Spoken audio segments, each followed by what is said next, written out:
Class 9th mathematics NCERT. और आज आपकी एक्सरसाइज है एक्सरसाइज 2.4 जो कि चैप्टर 2 पॉलिनोमियल्स की एक्सरसाइज है। ओके, तो आज आपका क्वेश्चन है question number 1, determine x plus 1 is a factor of this. तो आपको 4 पार्ट दिए गए हैं क्वेश्चन नंबर 1 में और आपको प्रूफ करना है कि ये x प्लस 1 इनका मतलब दिखाना है कि x प्लस 1 इनका फैक्टर है या नहीं है। तो देखिए, सबसे मेन बात, अगर आपको फैक्टर दिखाना होता है किसी भी चीज का तो x प्लस 1 इसको हम क्या मान के चलते हैं, इसका जीरो क्या मान के चलते हैं कि ये इस पॉलिनोमियल का जीरो है। और जीरो प्रूफ करने के लिए हम क्या करते हैं, जीरो लिख लेते हैं। x प्लस 1 को क्या लिख लेते हैं, x plus 1 is equal to zero. तो x इज इक्वल टू क्या जाएगा, -1। ठीक है, सिंपल सी बात है। x प्लस 1 अगर जीरो है तो x प्लस 1 को हमने जीरो के इक्वल लिखा और फिर x इज इक्वल टू -1 लिख लिया। अब लिखने के बाद x की जो वैल्यू है वो हम इन क्वेश्चंस में पुट करेंगे। ठीक है, इन क्वेश्चंस में पुट करने के बाद हमें क्या पता लगेगा, अगर हम रिमाइंडर फाइंड करते हैं, रिमाइंडर अगर जीरो आता है तो ये वही क्वेश्चन इसका फैक्टर होगा, और रिमाइंडर जीरो नहीं आता तो ये फैक्टर नहीं है। तो अब हम इस वैल्यू को इन चारों क्वेश्चंस में पुट करेंगे और अपने आंसर्स फाइंड करेंगे कि ये इसका फैक्टर है या नहीं है। ठीक है, तो यहाँ हम दो थ्योरम पर बात करते हैं। दो थ्योरम कौन कौन सी है, एक तो रिमाइंडर थ्योरम है, फर्स्ट थ्योरम आपकी रिमाइंडर थ्योरम, और दूसरी थ्योरम प्रूफ करेंगे हम फैक्टर थ्योरम। देखिए, अब फैक्टर थ्योरम और रिमाइंडर थ्योरम में क्या अंतर है। देखिए, आप इस वैल्यू को इन क्वेश्चन में रखेंगे, यानी कि पॉलिनोमियल में रखते हैं इस वैल्यू को, तो इस वैल्यू को पॉलिनोमियल में रखने को हम बोलते हैं रिमाइंडर थ्योरम, कि हम वहां रिमाइंडर फाइंड करते हैं, तो हम रिमाइंडर थ्योरम बोल दिया। अब उसके बाद अगर वो रिमाइंडर जीरो आ जाता है, क्या जाता है, जीरो, तो हम उसको क्या बोल देते हैं कि फैक्टर थ्योरम। ठीक है, कि ये इसका एक फैक्टर है क्योंकि रिमाइंडर क्या आ चुका है आपका, जीरो। ठीक है, तो चलते हैं इसके क्वेश्चन नंबर फर्स्ट पर। फर्स्ट पार्ट है इसका x plus 1 is a factor of first part. ठीक है, तो हम इसमें क्या रखेंगे, px is equal to x की power 3 plus x square plus x plus 1। तो हम x की जगह क्या रखेंगे, x इज इक्वल टू -1, तो p -1। इसकी जगह x की जगह सभी जगह -1 रख देंगे, तो -1 की पावर 3 प्लस -1 की पावर स्क्वायर प्लस -1 और प्लस 1। सो -1 की पावर 3 है तो इसे हम क्या लिखते हैं, -1 का स्क्वायर है तो +1 और प्लस माइनस के 1 और प्लस 1, ये कैंसिल हो चुका है सब कुछ। तो क्या है आपका रिमाइंडर, जीरो। रिमाइंडर क्या है आपका, जीरो। यहाँ तक हमने कौन सी थ्योरम लगाई, रिमाइंडर थ्योरम। ठीक है, रिमाइंडर थ्योरम लगाई। अब हम फैक्टर थ्योरम लगाते हैं। Remainder is equal to zero, तो हम क्या लिख सकते हैं, x plus 1 is a factor of, किसका फैक्टर है ये, x cube plus x square plus x plus 1, इसका फैक्टर है कौन, x प्लस 1। तो बस सिंपल सा वर्क था, हमने x इज इक्वल टू -1 लिखा क्योंकि जीरो था, जीरो के इक्वल लिखा, और फिर x इज इक्वल टू -1 लिख दिया। -1 लिखने के आफ्टर हमने इस -1 की वैल्यू इस पॉलिनोमियल में फिक्स कर दी, पुट कर दी। पुट करने पर हमारा रिमाइंडर आता है जीरो। हमारा रिमाइंडर क्या है, जीरो। अब रिमाइंडर जब हमारा जीरो आता है तो हम क्या लिख देते हैं कि x plus 1 is a factor of polynomial. Okay, तो बस इतना वर्क था। चलिए से सेकंड पार्ट पर चलते हैं। सेकंड पार्ट है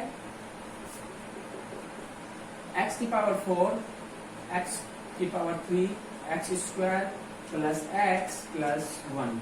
ठीक है, तो चलते हैं, इसमें क्या चीज है, हम वही रखेंगे x, इसको किसके इक्वल मान लेंगे हम, px के, इसके px के। तो हमने इसको px के इक्वल लिखा। अब हम x is equal to put the value, क्या रखेंगे, x इज इक्वल टू -1, और -1 वैल्यू रखने पर अब देखते हैं p -1 इज इक्वल टू -1 की पावर 4 प्लस -1 की पावर 3 प्लस -1 की पावर 2 प्लस -1 और प्लस 1। सो अब नेक्स्ट वर्क हमारा ये होगा, हम इनको सोल्व करते हैं। तो -1 की पावर 4 है तो क्या हो जाएगा, पावर इवन है, सो हम यहाँ आ जाएगा 1, वो भी प्लस का। फिर -1 की पावर 3 को हम क्या लिखते हैं -1, और माइनस प्लस माइनस, फिर -1 जो है उसका स्क्वायर होता है +1, तो यहाँ जाएगा +1, फिर यहाँ -1 और +1, तो -1 से +1 कैंसिल और -1 से +1 कैंसिल, बचा कौन +1, और ये क्या हमारा रिमाइंडर। अब ये बताइए रिमाइंडर क्या है आपका 1 आया, तो हमने यहाँ तक लगाई थी रिमाइंडर थ्योरम। अब किसकी बात है फैक्टर थ्योरम की। जब हमारा रिमाइंडर 0 आता है तो इसका फैक्टर होता है, और रिमाइंडर हमारा 0 नहीं है तो क्या है ये इसका फैक्टर नहीं है, तो हम क्या लिख देंगे कि x+1 is not a factor of polynomial कौन सा है x⁴ x³ + x² + x+1। Clear है बात, ये आपका आंसर होगा। तो देखिए क्या करा आपने, दो थ्योरम लगाए, रिमाइंडर और थ्योरम और फैक्टर थ्योरम। यहाँ तक आपकी रिमाइंडर थ्योरम थी, आपको रिमाइंडर फाइंड करना है तो रिमाइंडर थ्योरम होगी। फैक्टर थ्योरम में आपको बताना है कि फैक्टर है या नहीं है। अगर आपका रिमाइंडर 0 आता तो आप कह रहे थे this is the factor of this polynomial, but यहाँ रिमाइंडर 0 नहीं आया तो आप क्या बोलते हैं कि this is not a factor of this polynomial. Okay, चलिए इसके थर्ड पार्ट पर चलते हैं। थर्ड पार्ट क्या है, उसका थर्ड पार्ट है x⁴ 3x⁴ plus 3x² plus x+1। सो वही वर्क हम करेंगे, इसे हम किसके इक्वल लिखेंगे px के इक्वल लिखा था x⁴ 3x³ plus 3x² plus x+1। अब हम वही work x is equal to क्या लिखेंगे -1, put the value of x is equal to -1, तो हम इसमें पुट कर देते हैं वैल्यू, तो ये आ जाएगा p-1, क्योंकि x की जगह में क्या रखा -1, तो -1⁴ plus 3 multiply -1⁴ plus 3 multiply -1⁴ inverse -1 plus 1। अब यही होगा वर्क 1 प्लस माइनस के 1 प्लस 3 मल्टीप्लाई प्लस के 1 और प्लस -1 और +1, वही वर्क आगे 1 -3 प्लस 3 और -1 प्लस 1। देखिए 3 से 3 कैंसिल हो जाता है, -1 से +1 कैंसिल हो जाता है, क्या बचा आपके पास 1, और ये क्या आपका रिमाइंडर। जब रिमाइंडर 1 आया तो हम क्या लिख सकते हैं फैक्टर थ्योरम से लिखेंगे हम कि x+1 is not a factor of this polynomial. क्या है पॉलिनोमियल आपका x⁴ plus 3x³ plus 3x² plus x+1। Okay, चलिए इसके फोर्थ पार्ट पर चलते हैं। फोर्थ पार्ट है x³ माइनस x², इसे किसके इक्वल लिख लेते हैं px के। फोर्थ पार्ट को x³ minus x² minus 2 plus √2 x+√2। यदि px के इक्वल है तो हम वैल्यू क्या रखेंगे, हम वैल्यू रखेंगे हम x इज इक्वल टू -1, तो put the value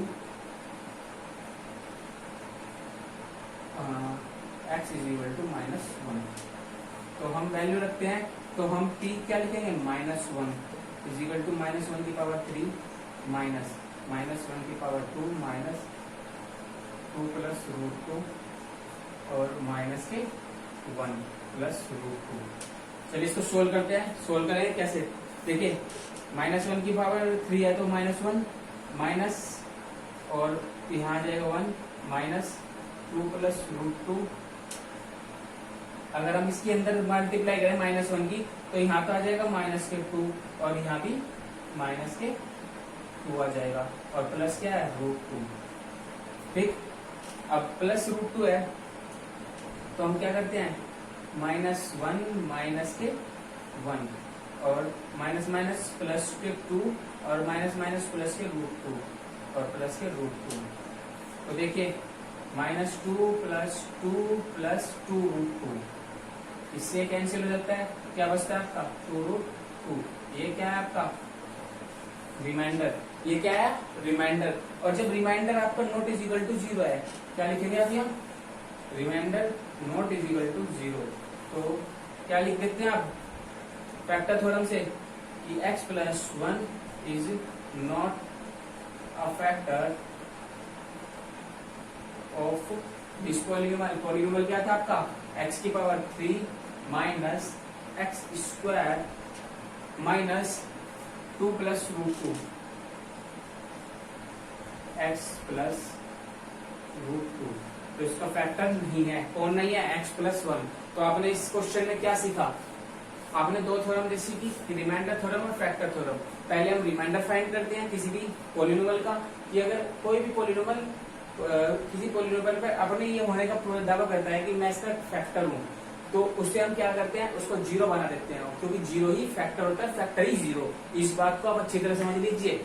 x plus one को हमने एक जीरो बना दिया। अब जीरो बना दिया, जीरो बनाने के लिए हम क्या करते हैं, जीरो का इक्वल लिखते हैं। अब हमने x प्लस वन को जीरो का इक्वल लिख दिया, तो क्या बन गया x माइनस वन। अब x माइनस वन बनता है तो हम क्या कर देते हैं, फिर इसके बाद हम यूज करेंगे इसमें रिमाइंडर थ्योरम के बाद फैक्टर थ्योरम, क्योंकि हम रिमाइंडर फाइंड करने के बाद फैक्टर थ्योरम लगाते हैं। अगर रिमाइंडर क्या आता है जीरो, तो क्या कहते हैं हम कि this polynomial is factor of the this polynomial. But remainder not is equal to zero होता है, हम क्या लिखते हैं कि ये इसका फैक्टर है ही नहीं। ओके, चलिए क्वेश्चन नंबर सेकंड है, use factor theorem to determine whether gx is a factor of px is each of the following cases. Okay, हमें क्या दिखाना है कि जो आपका gx है वो इसका एक फैक्टर है। ठीक है, gx क्या है, इस वाली पॉलिनोमियल का एक फैक्टर है। अब हम वही वर्क करेंगे जो पिछले क्वेश्चन में किया हमने, कि पहले रिमाइंडर थ्योरम यूज करेंगे, उसके बाद फैक्टर थ्योरम यूज करेंगे। और जब रिमाइंडर थ्योरम में अगर हमारा जीरो आ जाता है रिमाइंडर, तो हम क्या दिखा देते हैं कि फैक्टर थ्योरम से कि this is the factor of this polynomial. अगर हमारा रिमाइंडर थ्योरम से जीरो नहीं आता, not is equal to zero होता है, तो हम क्या कहते हैं, this is polynomial, this is not factor of this polynomial. Okay, तो हम वही करेंगे, पहले क्या यूज करेंगे, रिमाइंडर थ्योरम। ठीक है, नंबर एक पर, और नंबर दो पर क्या यूज करते हैं हम, फैक्टर थ्योरम। ठीक है, तो अब सबसे मेन बात, gx इसका फैक्टर होना चाहिए, ये हमें दिखाना है। तो gx देखते हैं, gx क्या है, x प्लस वन। मुझे एक बात बताइए छोटी सी, अगर कोई किसी का फैक्टर हो तो वो उसका क्या होता है, साथ में जीरोज भी होता है। तो क्या लिख सकते हैं हम, x plus one is equal to zero. क्या ऐसे भी लिख सकते हैं, x is equal to minus one. कोई प्रॉब्लम तो नहीं है कि x is equal to minus one लिख दिया हमने। अब जब x is equal to minus one लिख दिया, तो अब एक बात बताइए, ये वाली वैल्यू इस वाली px में रख दे तो कोई फर्क तो नहीं पड़ने का। और px में पुट करने पर अगर हमारा रिमाइंडर जीरो आता है, तो हम क्या देंगे कि ये इसका एक फैक्टर है। तो देखते हैं, चलिए करते हैं वही बात। p क्या रखना है, माइनस वन एक्स की जगह, तो 2 मल्टीप्लाई माइनस वन की पावर 3 प्लस माइनस वन की power 2 minus 2 multiply minus one और माइनस वन। क्लियर, हमने जहां जहां x था वहां वहां माइनस वन रख दिया, पुट कर दिया। तो 2 मल्टीप्लाई माइनस वन की पावर 3 को हम क्या लिख देते हैं, माइनस वन, और प्लस इसे क्या लिख देंगे हम, माइनस वन का पावर 2 है तो वन ही लिख देंगे, minus 2 multiply minus one minus के वन। तो देखिए, माइनस के 2 प्लस के 1 और माइनस 2 माइनस 1 की मल्टीप्लाई हुई थी प्लस के 2। ओके, और माइनस के 1, माइनस 2 से प्लस 2 कैंसिल और प्लस 1 से माइनस 1 कैंसिल, जो कि आपका रिमाइंडर था। रिमाइंडर थ्योरम से आपका क्या आ गया, जीरो। रिमाइंडर थ्योरम से आपको क्या पता चलेगा, जीरो है आपका रिमाइंडर। और जब रिमाइंडर जीरो है तो आप क्या लिख सकते हो, क्या लिखेंगे कि this x plus one is a factor of 2x की power 3 plus x square minus 2x minus one. Clear होगी क्या बात। पहले आपने क्या यूज किया, रिमाइंडर थ्योरम, और फिर आपने क्या यूज कर दिया, फैक्टर थ्योरम। रिमाइंडर थ्योरम से आपने रिमाइंडर फाइंड किया और रिमाइंडर की हेल्प से आपने फैक्टर फाइंड कर दिया कि फैक्टर है नहीं है। ओके, तो चलिए इसके सेकंड पार्ट पर। इसका सेकंड पार्ट है gx is equal to x plus two. ठीक है, px आपको दिया हुआ है, आपको gx दिया हुआ है। एक बात बताइए, gx जब आपका x प्लस टू है, यानी कि आपको क्या है, x प्लस टू एक फैक्टर होने के लिए क्या होना चाहिए, एक जीरो भी होना चाहिए। तो तो x की वैल्यू क्या जाती है, x इज इक्वल टू -2। ये आ गया। अब x की वैल्यू आप क्या करेंगे, इसमें पुट कर देंगे px में। तो आप पुट करते हैं p-2। तो देखते हैं -2 की पावर 3 प्लस 3 मल्टीप्लाई -2 की पावर 2 प्लस 3 मल्टीप्लाई -2 और प्लस 1। अब देखते हैं -8 क्या लिख सकते हैं, -8 क्यों लिखा, -2 मल्टीप्लाई -2 मल्टीप्लाई -2 तो माइनस के 8। अब चलिए प्लस 3 मल्टीप्लाई -2 का अगर स्क्वायर करेंगे तो क्या आता है, प्लस के 4 प्लस 3 मल्टीप्लाई -2 और प्लस 1। देखते हैं -8 प्लस के 12 और 3 2 6 यानी -6 और प्लस के 1। तो माइनस माइनस प्लस हो जाएगा -14 और 12 प्लस 1 13। सो माइनस के 1 आ जाता है। क्या आता है आपका, ये रिमाइंडर। रिमाइंडर क्या है आपका, -1। तो यानी कि remainder not is equal to आपका 0। और एक बात बताइए, फैक्टर थ्योरम से क्या मतलब निकलता है कि रिमाइंडर अगर 0 हो, जब रिमाइंडर 0 है तो इसका मतलब है this is not factor of this polynomial. तो क्या लिखेंगे, x plus 2 is not a factor of इसका px। ओके, तो px का एक फैक्टर नहीं है क्योंकि रिमाइंडर 0 नहीं है। ओके, अब चलते हैं इसके थर्ड पार्ट पर। थर्ड पार्ट क्या कहता है, देखिए थर्ड पार्ट है px पर आपका x³ -4x² plus x plus 6, ठीक है। और इसका gx है x -3। तो वही वर्क होगा। हम क्या करेंगे, gx क्या है, इसका एक फैक्टर है और फैक्टर क्या होना चाहिए, जीरोज भी होता है और 0 होता है तो हम क्या लिख सकते हैं, x -3 is equal to 0, x is equal to 3। x is equal to 3 आ गया। अब एक बात बताइए आप, x इज इक्वल टू 3 किस में रखते हैं हम, px में। तो हम क्या रख देंगे, x की जगह 3 और यहाँ x की जगह सब की जगह क्या रख देंगे 3। तो 3 का square -4 multiply 3 square. Sorry question गलत है क्या, अच्छा क्यूब है, ये क्यूब है, ठीक है। तो 3 क्यूब -4 x³ स्क्वायर, तो x की जगह हमने 3 पुट किया था प्लस 3 प्लस 6। ओके, तो देखते हैं 3 3 जा 9 यानी कि 3 मल्टीप्लाई 3 मल्टीप्लाई 3। तो 3 3 जा 9, 9 3 जा 27 माइनस 4 मल्टीप्लाई 9 प्लस 3 प्लस 6, ठीक है। तो पहले प्लस प्लस वाले एक जन करते हैं, 27 और 3, 27 माइनस के 36 प्लस 3 प्लस 6। तो ये ऐड हो जाएंगे, तो 36 माइनस 36। ये क्या चल रहा था आपका, रिमाइंडर। और रिमाइंडर ये था, तो r इज इक्वल टू क्या आ गया आपका 0। और जब आपका r इज इक्वल टू 0 आता है, ये तो हालत होती है रिमाइंडर थ्योरम। आपने रिमाइंडर थ्योरम का यूज कर लिया, अब कर क्या करेंगे हम, फैक्टर थ्योरम से। फैक्टर थ्योरम का यूज करके हम बताएंगे कि ये फैक्टर है नहीं है। फैक्टर थ्योरम की क्वालिटी क्या होती है कि रिमाइंडर अगर 0 हो तो वो फैक्टर होगा और नहीं है तो फैक्टर नहीं होगा। तो हम क्या लिख सकते हैं, x -3 is a factor of px, ठीक है। तो x -3 किसका फैक्टर है, px का फैक्टर है। कंप्लीटली हमने प्रूफ कर दिया, बस इतने प्रूफ करना था। बस 2 थ्योरम हमने यूज करी, रिमाइंडर थ्योरम और फैक्टर थ्योरम। चलिए अब सभी बच्चे, अगर किसी को डाउट हो, कोई क्लियरिटी नहीं आई है, कोई क्वेश्चन है, तो आप हमारे व्हाट्सएप ग्रुप में जुड़ सकते हैं। वो डिस्क्रिप्शन में लिंक दिया हुआ है, उससे आप जुड़ सकते हैं। और सभी जैसे मैं आपके लिए मेहनत करता हूँ, बस आपको छोटा सा काम करना है, मेरे चैनल को सब्सक्राइब कीजिए, लाइक कीजिए और शेयर कीजिए। ओके, चलिए।